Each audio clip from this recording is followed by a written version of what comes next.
da minha família. Tem a minha mãe, que já está vindo aqui, os irmãos já conhecem, minha tia, meu tio, os irmãos lá que caminhavam com a gente na igreja, Irene, Lameque, deixa eu ver se eu não vou esquecer de ninguém, estou vindo de trás para frente. Meu marido, que os irmãos já conhecem, pastor Márcio, meu filho, Mateus, e a minha mídia pessoal. Ela prefere que eu fale Nora, mas ela também é minha mídia pessoal. Todo lugar que eu vou, ela vai comigo para filmar, porque é importante a gente ver o que fala para depois ver o que errou e consertar, né? E eu estou muito feliz, irmãos, com o convite do pastor, de estar aqui mais uma noite congregando, né, cultuando a Deus junto com os irmãos. Presbítero, recebi uma bênção, o que o senhor falou aqui. Nós também tomamos conta de igreja há muitos anos, nós sabemos o quanto o ministério não é fácil, mas é claro que não se compara à sua experiência de vida. E a nossa grande expectativa também é ver os filhos assim, nessas condições, com o ministério, trabalhando para Deus. Acho que esse é o grande tesouro que nós conseguimos ver nessa terra. Queridos, eu vou falar um pouquinho sobre isso. Vou falar um pouquinho sobre retrospectiva, mas em cima daquilo que a gente lembra. Porque quando nós chegamos no final do ano, não é palavra ainda de encerramento de ano, mas naturalmente quando vai chegando no finalzinho de dezembro, principalmente no culto de virada, a gente começa a pensar no ano que está chegando e aquilo que a gente não fez no ano que passou. Só que estou dando oportunidade de vocês fazerem isso agora, que ainda tem um mês para a gente colocar as coisas em ordem. E o presbítero falou um pouquinho sobre os hebreus, e é bem isso. O que a gente observava no povo de Israel, o que faltava neles era retrospectiva. Porque era um povo que errava, porque esquecia aquilo que Deus tinha feito na vida deles. E é um pouquinho disso que nós vamos ler essa noite. Nós vamos ler Números, capítulo 14,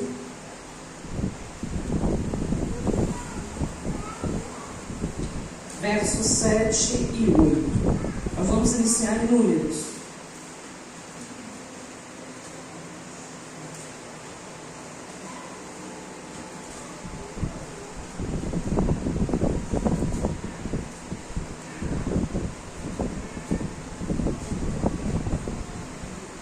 E a palavra do Senhor nos diz assim: e falaram a toda a congregação dos filhos de Israel, dizendo: a terra pelo meio do qual passamos a espiar é terra muito boa. Irmãos, repitam comigo: a terra é muito boa. Guardem essa informação. Se o Senhor se agradar de nós, então nos porá nesta terra e nola dará terra que mana leite e mel. Vamos orar a Deus? Pai querido, nós te louvamos por mais uma noite na tua presença. Ó Deus, nós te louvamos por tudo aquilo que o Espírito Santo já ministrou nas nossas vidas.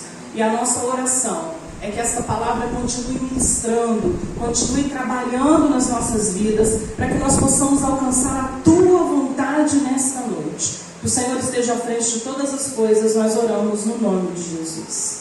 Amém, queridos. Então, a palavra de Deus, como eu vinha dizendo para os irmãos, esse momento é um momento muito importante da história. É um momento ali onde os 12 espias vão ver a terra. E quando eles voltam, cada um dá o seu diagnóstico lá da terra. 10 espias dizem o seguinte, lá no capítulo anterior: a terra é muito boa, mas é boa mesmo. Aquilo que Deus falou para a gente é verdade, mas lá tem gigante. E se tem gigante, a gente não dá conta. E era mentira, irmãos. Não, nós não damos conta. Mas eles se esqueceram, quando eles disseram isso, daquele Deus que os tirou do Egito, daquele Deus que os tinha levado até aquele momento. E aí eles dizem o seguinte: ó, diante desse povo nós somos para um lugar famoso. Mas nesse momento se levantam 2 homens, Josué e Caleb.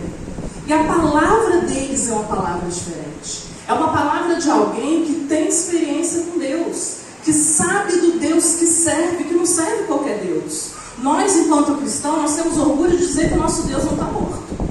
Nós temos orgulho de dizer que nós falamos e que ouvimos aquilo que Deus fala conosco, que Deus nos responde. Então, se eu tenho orgulho e eu tenho convicção que o meu Deus não está morto, como assim eu não confio nas promessas dele sobre a minha vida? E aquele e lamentaram e choraram e queriam até fazer coisas horrorosas lá naquele momento. Mas nesse momento a palavra deles é isso: gente, a terra é boa. Concordo com o que vocês falaram. A terra é muito boa. E se o Senhor se agradar de nós, toda a Bíblia é assim. Tem promessa, vírgula, se. Se você fizer, se você cumprir, se você aceitar, sempre tem condição. E a condição era essa: se o Senhor se agradar de nós, Ele nos dará. Entendam, irmãos, que quando o Senhor diz para o povo, vai lá ver a terra, que terra?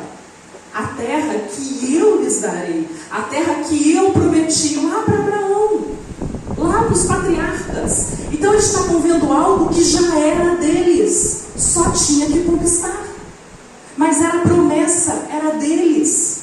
E nós temos promessas o tempo todo para as nossas vidas. E muitas vezes nós não alcançamos essas promessas porque nós não queremos investir. A gente prefere ficar ali parado. Eu sempre conto a história de Lázaro, uma história muito conhecida. O mais difícil Deus fez, irmãos: ressuscitou Lázaro. Mas alguma coisa aquele povo tinha que fazer, que era rolar pedra. E às vezes a gente não tem disposição de rolar uma pedra para que Deus opere um milagre, para que Deus faça a ressurreição, para que a maravilha de Deus aconteça na nossa vida. O mais difícil Deus tinha feito: tirado aquele povo do Egito. Então o que faltou naquele povo? Faltou trazer à memória aquilo que nos dá esperança. Toda vez que nós entramos numa dificuldade, e nós entramos em dificuldade, porque a chuva cai sobre o santo e cai sobre o ímpio. As lutas vêm sobre o santo e vêm sobre o ímpio. Qual é a nossa diferença? A diferença é que nós não lutamos sozinhos. A diferença é que o Salmo 91 diz que o Senhor dá ordem aos seus anjos a nosso respeito. Nós não andamos sozinhos. Nós não guerreamos sozinhos. Essa é a diferença. Mas a luta vem. Agora, quando nós confiamos neste Deus, nós passamos pela luta esperançosos, porque nós já vivemos outras. E as outras lutas que nós vivemos nos dá esperança para lutarmos e vencermos a que nós estamos vivendo neste momento. Outro dia eu escutei uma irmã dizendo o seguinte: a gente fala muito que mata um leão por dia. Ou vocês não falam isso? Eu falo isso. E ela disse o seguinte: eu acho que eu estou matando o leão dos outros, porque está aparecendo mais de um para eu matar. Mas se você já matou um leão ontem, você sabe que dá conta de matar ele hoje, se o Senhor for contigo. E se aparecer mais um, você já está estratégico em matar leão. E o povo não entendia isso. E se nós fizermos a retrospectiva que eles deveriam ter feito, nós vamos ver o quanto Deus fez naquele povo. Aquele povo chega no Egito, bem, afinal de contas eles eram os parentes do governador.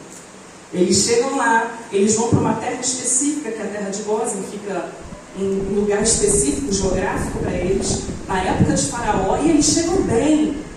Eles não são qualquer povo. Gente, são os parentes de José.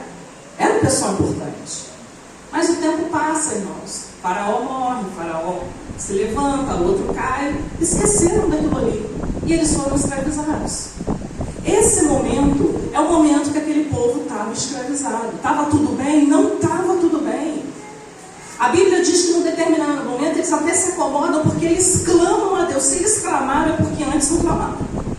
Em algum momento eles se adaptaram àquela situação e tipo, é assim mesmo. Ah, se Deus quis, né? Mas será que Deus quis? A promessa era essa? Não, a promessa não era essa. E eles se levantam, eles clamam a Deus, Deus levanta Moisés. E diz para ele o seguinte: quando Moisés disse que não dava conta, ele falou: não, vou arrumar um rapaz bom para você, um velhinho igual você, para te ajudar a libertar o povo. E aí vai acontecendo toda aquela história que nós conhecemos das 10 pragas. Mas o mais interessante das 10 pragas, irmãos, a Bíblia diz que na praga dos animais, na morte dos animais, Deus poupou os animais dos hebreus. Isso é claro na palavra de Deus. Na praga de saraiva, a Bíblia também diz que lá na terra de Gósen não tinha saraiva, só tinha no Egito.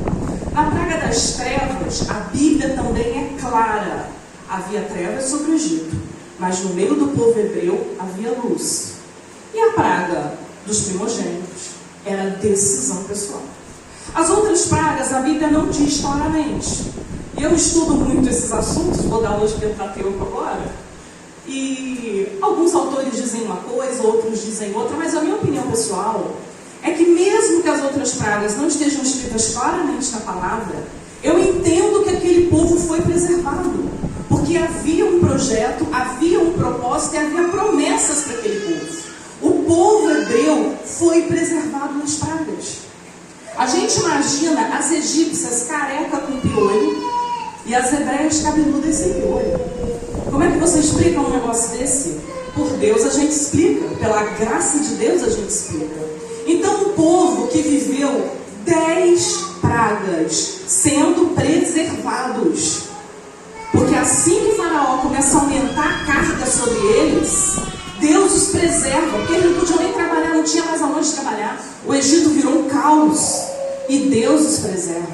A praga dos primogênitos, a morte dos primogênitos, foi algo tão memorável que se comemorou, se virou festa depois que foi a festa da Páscoa.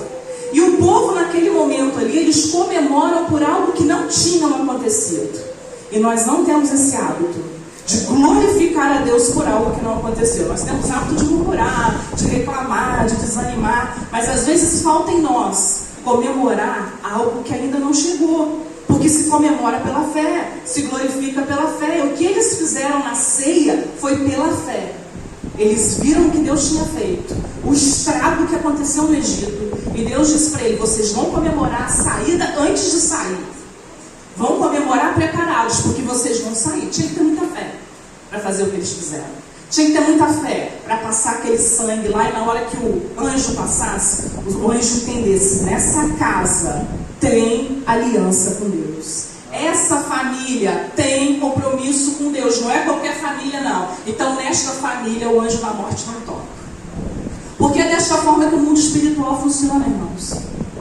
Às vezes, nós vivemos a nossa vida cotidiana das 24 horas, acorda, dorme, vai trabalhar, volta, e nós não paramos para pensar que há um mundo espiritual à nossa volta. E o mundo espiritual, ele se move de acordo com as nossas decisões. Aqueles que passaram sangue, eles decidiram ter uma aliança com Deus. Eles decidiram ter um compromisso com Deus. Eles decidiram: nós somos povo eleito. Nós cremos na promessa e cremos que vamos embora daqui.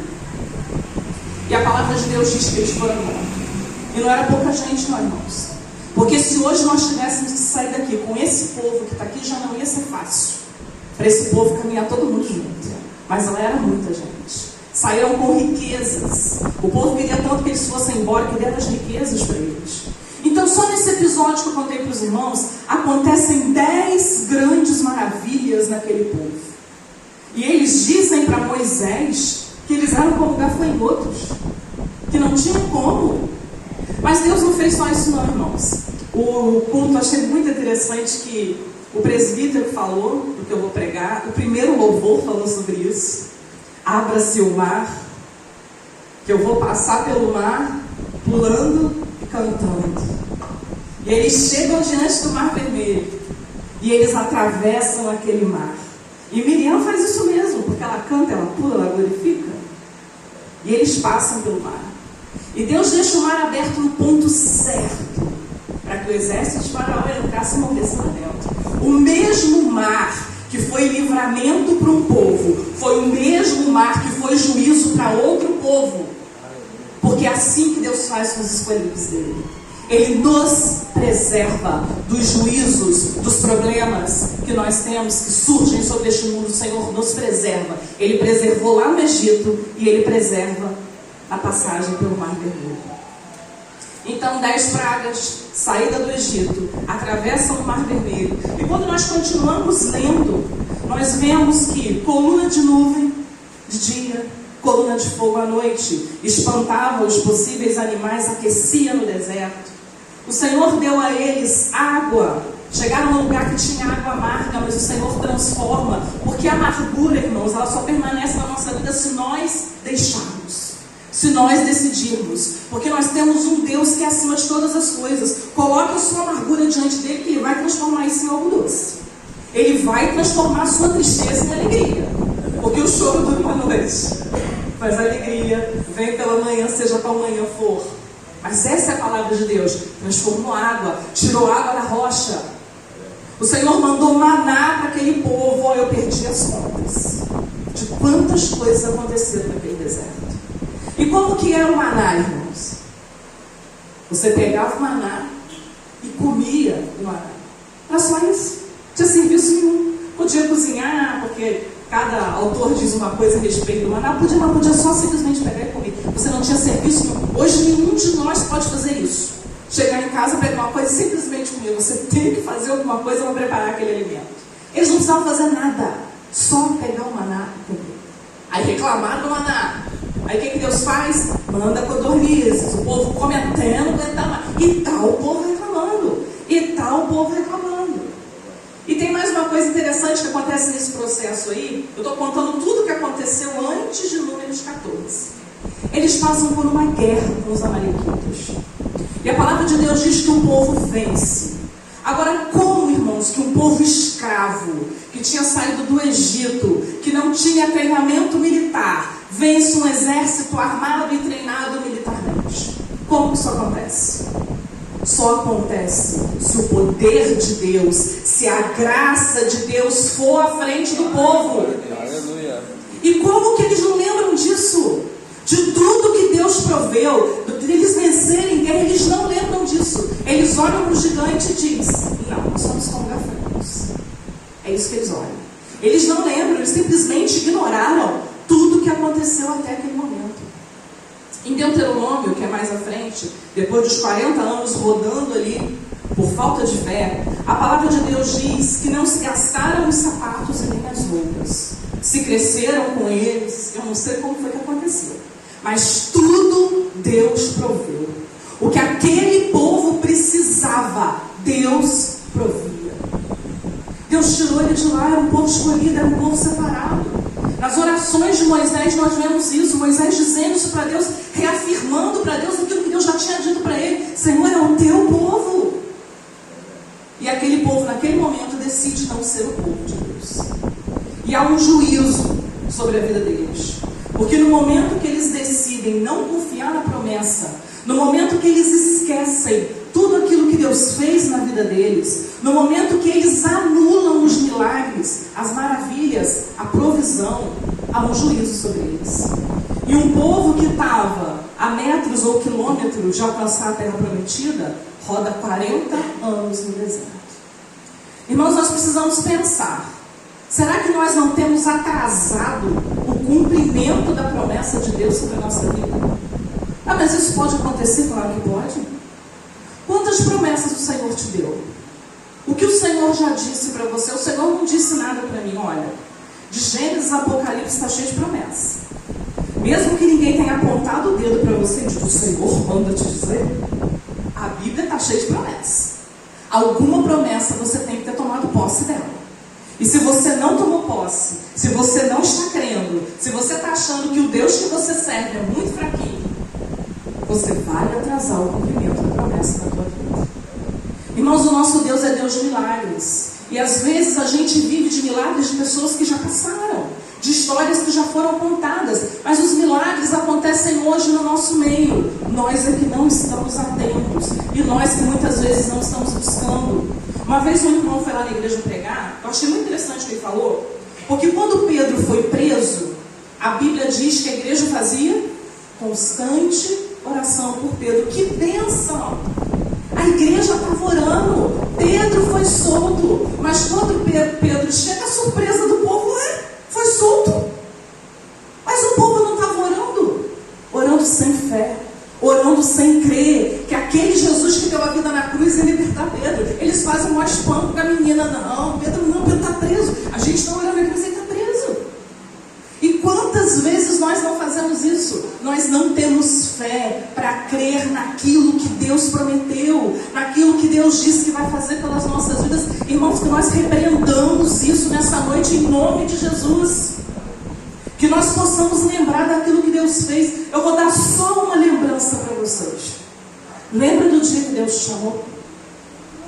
Você acha que nas suas condições humanas você aceitaria Jesus? aonde você estava, mesmo que você tenha nascido em lar cristão, como o pastor disse aqui, você sozinho tem condições de dizer, não, eu quero Jesus, eu quero mudar de vida? Não, irmãos, nós não temos essa condição. A graça de Deus nos alcança de tal forma que Jesus vai aonde nós estamos e Ele nos resgata para a presença dEle. E Ele nos traz para junto dEle e Ele muda a nossa vida. Ele muda a nossa estrutura. E isso é a maior operação de maravilha que tem. É o Espírito Santo convencer alguém do pecado. Essa é a maior maravilha que pode ter. As outras coisas, irmãos, vêm benefícios da fé. Benefícios de aceitar Jesus como teu Salvador. Mas a maior maravilha que nós podíamos ter é a eternidade.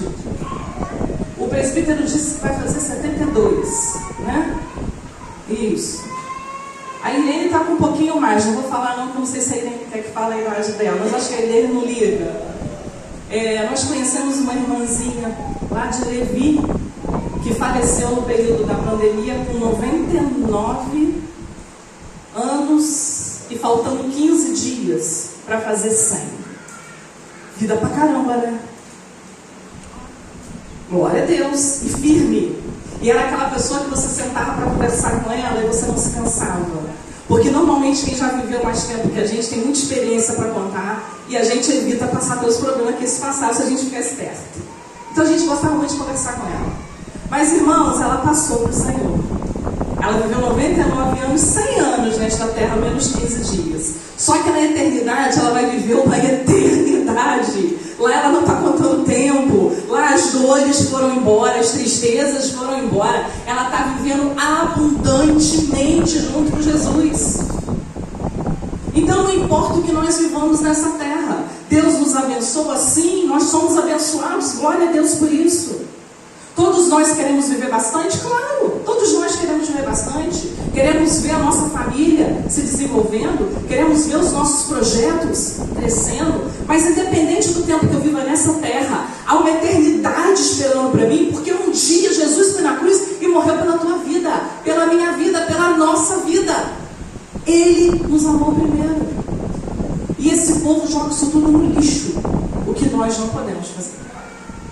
E a palavra de Deus diz que toda a descendência desses 10 espias, de 20 anos para cima, pereceram. De 20 anos para baixo, entraram na terra prometida. Quanta coisa esse povo deixou de viver, porque eles não creram na palavra de Deus. Irmãos, em Números 14, 9, ele diz o seguinte: para nós não sermos rebeldes, ele diz assim: não sejam rebeldes. O que é rebeldia, irmãos? Rebeldia é você não ser obediente. A Bíblia diz que obedecer é melhor do que sacrificar. Toda vez que nós obedecemos, que nós cumprimos aquilo que Deus tem para as nossas vidas, é uma bênção nas nossas vidas. O não de Deus é uma bênção nas nossas vidas, porque Ele sempre sabe o que é melhor para nós.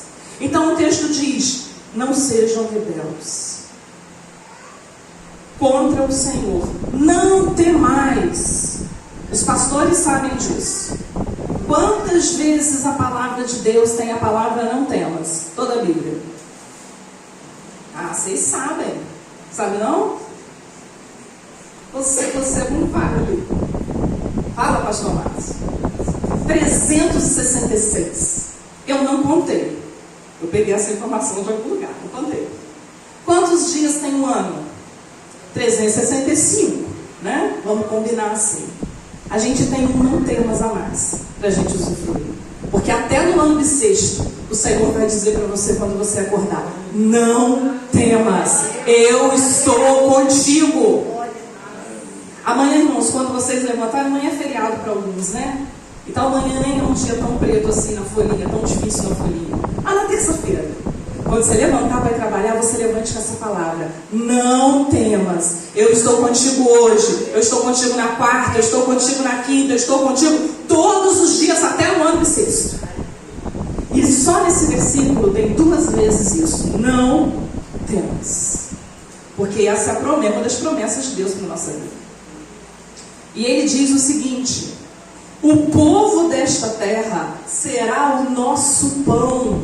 Nós vamos vencer, nós vamos passar por cima, nós vamos pesar, nós vamos destruir este povo. Era um povo idólatra, era um povo que não tinha compromisso com Deus. A vitória já estava decretada, só faltava o povo se posicionar. Não, eu quero a vitória, vou fazer alguma coisa porque eu quero. Era só isso que o povo tinha que fazer.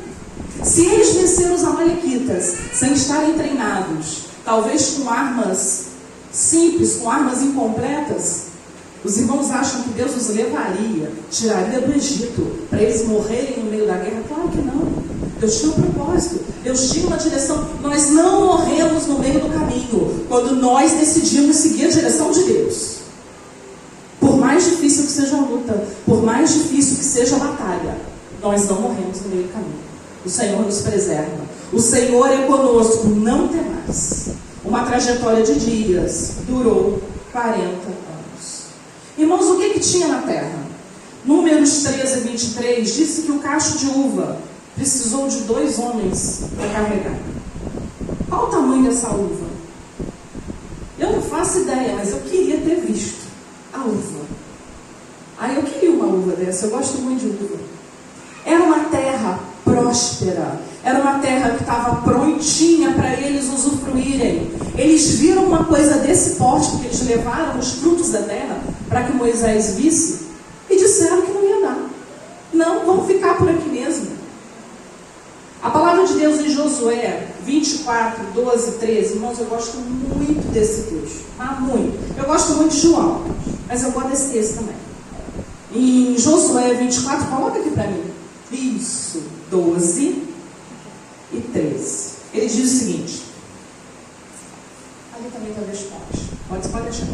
E enviei vespões diante de vós, que os expeliram de diante de vós, como a ambos os reis dos amorreus.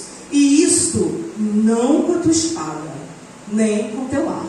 Eles já tinham vencido, já tinham alcançado as terras já estavam sendo divididas como herança, e Deus lembra para eles: vocês chegaram até aqui, não foi com a força do teu braço, não. Vocês chegaram até aqui, vocês venceram, o muro de Jericó caiu. Irmãos, o muro de Jericó caiu de que jeito? O pessoal dando pedrada nele? Marretada nele? Não, só cumprindo uma revelação. Deus revelou, eles rodearam pelo tempo que Deus mandou, e o muro simplesmente foi abaixo. E não é um murinho de casa igual esse não, porque tinha casa construída em cima desse muro. Não era qualquer coisa não. O muro simplesmente foi abaixo, porque eles cumpriram uma revelação. Então é isso que Deus está dizendo para ele: vocês chegaram até aqui, não foi com a força do teu braço não. Se você chegou até aqui, se hoje eu cheguei até aqui, irmãos, se hoje vocês estão até aqui, é porque o Senhor nos sustentou até aqui. O Senhor nos deu vitória, o Senhor nos direcionou, o Senhor cuidou das nossas vidas até aqui. E no 13 ele diz o seguinte: e eu vos dei terra que não trabalhastes, e cidades que não edificastes, e habitais nelas, e comeis de vinhas e olivais que não plantastes. Nós não merecemos nada, mas a graça de Deus é tão abundante sobre as nossas vidas, que nós temos o que temos. Seja a nossa família, seja a nossa profissão, seja a igreja, a própria estrutura da igreja. O que nós temos aqui, o que vocês têm aqui, é pela graça de Deus, irmãos. Porque nem sempre a conta fecha.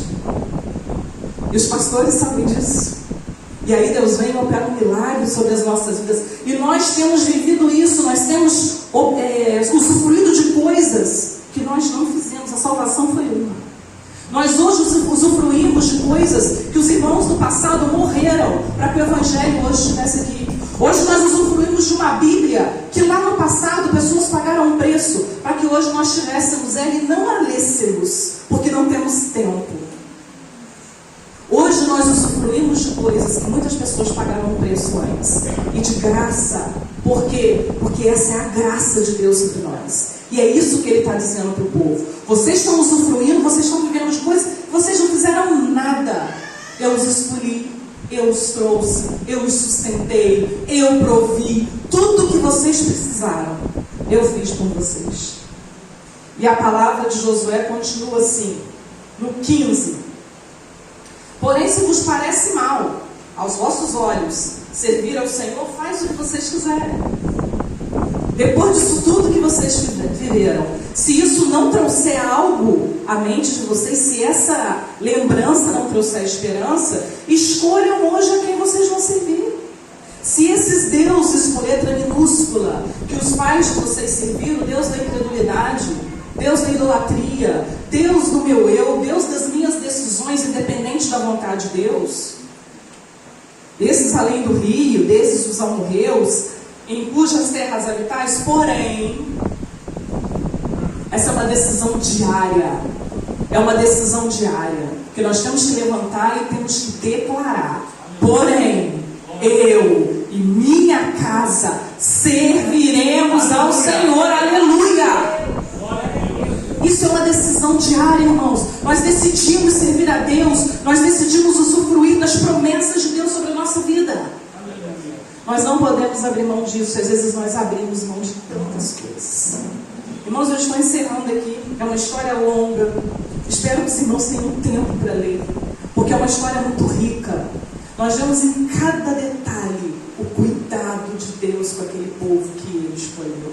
E eu creio que nós somos escolhidos de Deus. Somos povo resgatado de Deus. Então Deus cuida de nós em cada detalhe, em cada questão que nós colocamos aos pés dele, Ele cuida. O pastor falou do choro vem à noite. Eu vou contar uma experiência aqui. Eu estava numa situação muito difícil profissional. Eu cheguei em casa e falei com o meu sacerdote do lar. Eu falei com ele, não aguento mais, sou funcionária do Estado, irmão, sou funcionária pública. E eu decidi largar o emprego, de tão difícil que estava. E ele disse essa palavra para mim, antes da gente dormir.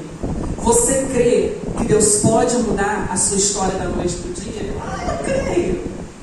Daquele jeito que a gente fala que crê, né? Porque falar para o outro crer é muito fácil. Mas para a gente crer às vezes é tão difícil. Irmãos, no dia seguinte, quando eu cheguei na escola, a minha vida virou 180 graus. E eu fui parar em outro lugar e tudo mudou. E foi literalmente da noite para o dia. O que foi que eu fiz? Nada. Só lamentei com ele. E orei antes de dormir. E Deus foi lá e moveu o mundo espiritual de tal maneira que quem estava comigo foi abençoada pela oração que nós dois fizemos e pela graça e misericórdia de Deus sobre a nossa vida. Então, se for da vontade dele, Ele muda a tua história de hoje para amanhã. Ou Ele muda daqui a um mês, ou Ele muda daqui a um ano. E se Ele não mudar, você sabe que tem uma eternidade inteira para você viver maravilhosamente bem ao lado de Jesus. Irmãos, eu estou encerrando aqui.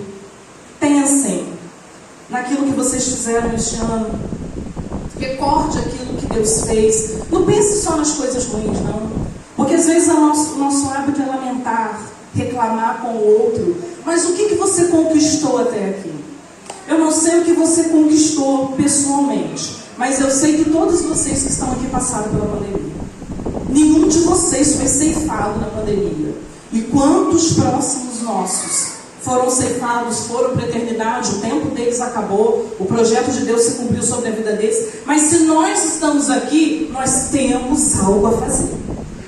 Nós temos um projeto de Deus sobre as nossas vidas para se cumprir. Então pense sobre isso. O que Deus te prometeu? Use a promessa de Deus como motivação para você ir além. O que você precisa fazer hoje? É hoje, irmãos, é agora. Porque decisão a gente toma agora. Não espera passar para tomar a decisão. Não decida hoje fazer diferença. Decida hoje receber Jesus na sua vida como Salvador. Decida hoje voltar para Jesus se você está afastado de Jesus. Decida hoje cumprir a vontade dele para o reino. Trabalhar para o reino. Fazer a vontade dele. Não abra mão da sua herança. Deus tem grandes coisas para a sua vida, para a sua família, para essa igreja. E nós vamos usufruir de todas essas bênçãos. Amém, queridos? Pastor, agradeço a oportunidade. Pode orar? Vou convidar a igreja a ficar de pé. Esse é o momento de você colocar diante de Deus aquilo que você precisa. Decidir, a partir de hoje, eu faço desta maneira. A partir de hoje, eu cumpro a promessa de Deus sobre a minha vida. A partir de hoje, eu vou cumprir o chamado, a vocação que Deus tem sobre a minha vida. Eu vou dar frutos para o reino. Decida isso. Pai querido, nós te louvamos por essa noite na tua casa. Ó Pai, nós te louvamos porque até aqui, Ebenezer, o Senhor tem nos ajudado, o Senhor tem provido, o Senhor tem sustentado, o Senhor tem abençoado as nossas vidas. Nós te bendizemos, ó Deus, porque nós cremos em nome de Jesus, neste nome que tem todo o poder. Que o Senhor estará respondendo as questões colocadas diante de ti. Que o Senhor esta noite estará curando, libertando, salvando. O Senhor estará modificando o ambiente espiritual dos nossos lares. O Senhor estará salvando a nossa família, ó Deus, em nome de Jesus. Receba as orações da tua igreja, do teu povo, ó Deus. Traga as tuas bênçãos, Senhor, a tua resposta, a tua vitória. Nós declaramos no louvor que vitorioso és, porque nós cremos nesse Deus todo-poderoso, nesse Deus onipotente, nesse Deus onisciente, nesse Deus onipresente. E é em nome desse Deus, em nome de Jesus, ó Deus, que eu coloco diante de ti a cada um dos teus filhos aqui. Coloca, ó Deus, esse ministério